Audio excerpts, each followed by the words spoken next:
Today we are going to discuss the most important and one of the most beneficial method of capital budgeting, that whenever you are screening your project and you want the profitability, then you want to find out whenever you want to find out which project is more profitable, you are going to use the net present value method.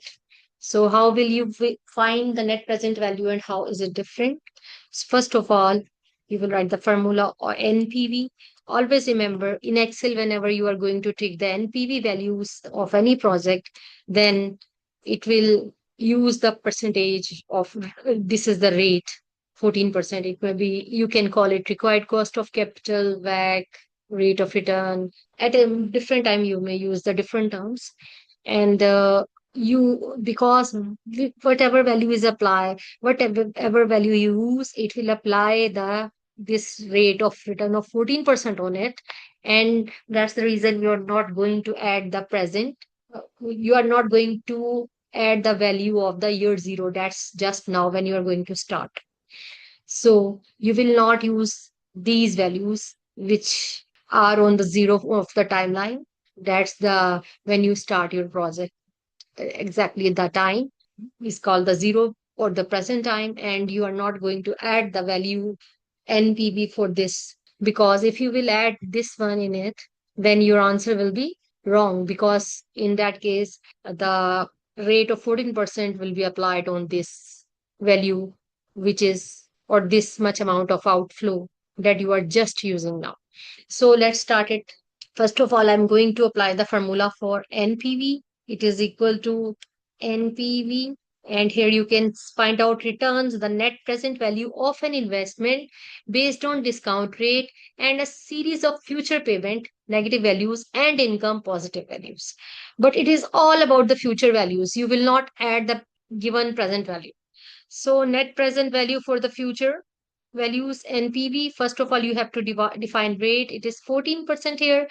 Don't forget that either you have to write 14% or you have to write 0.14. Otherwise, your answer will be wrong. So now value 1 to all values. So value 1 is for year 1 and the end value you are going to select simply like this. But remember, it is not actually the net present value.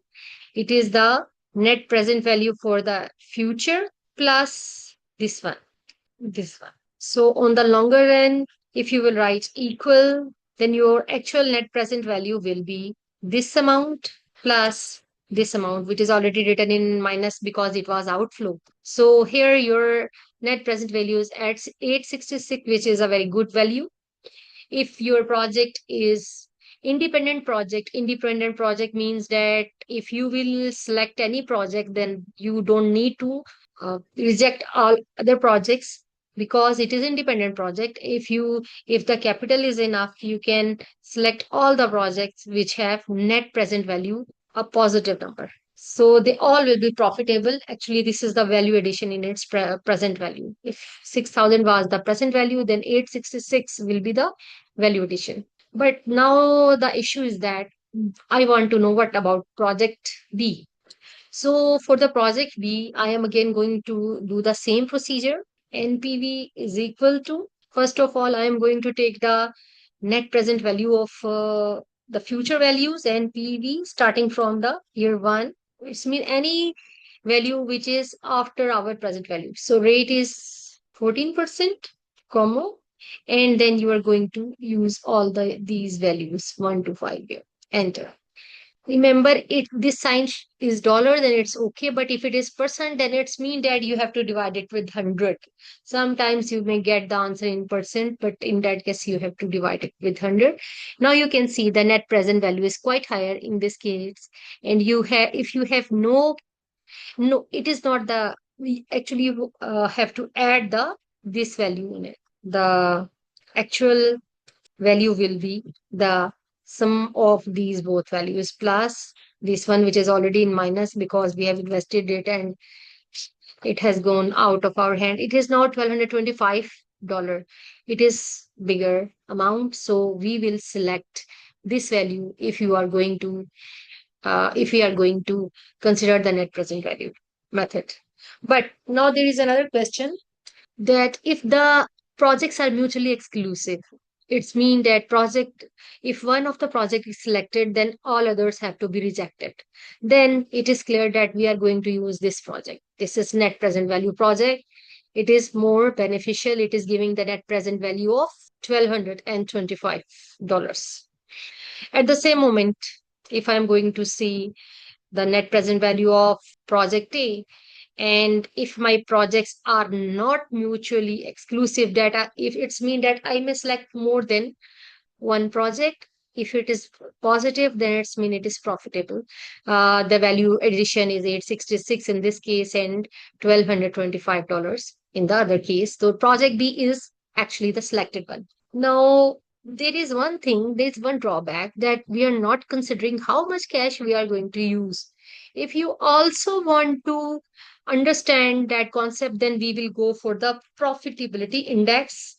At it is equal to your net present value divided by your initial invest or capital.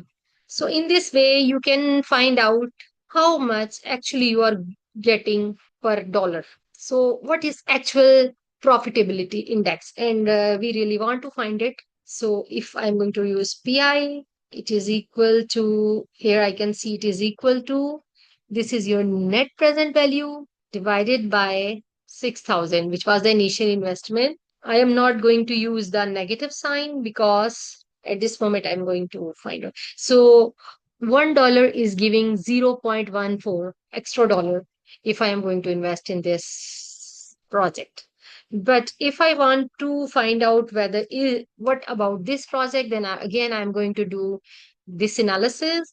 The net present value is this divided by total investment that was $18,000. Now I can see that $1 is giving $0.07 value addition. So if I will consider the profitability index, that is net present value per unit dollar, then I will select this one, project.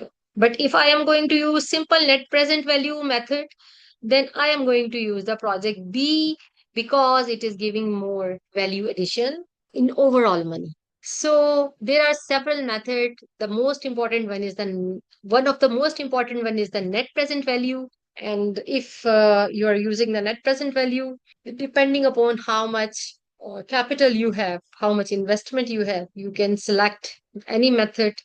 Then NPV and PI will give you a very clear picture. The additional methods are rate of return method, payback method, discounted payback method. They are also discussed in other videos. Thank you very much. Don't forget to subscribe the channel.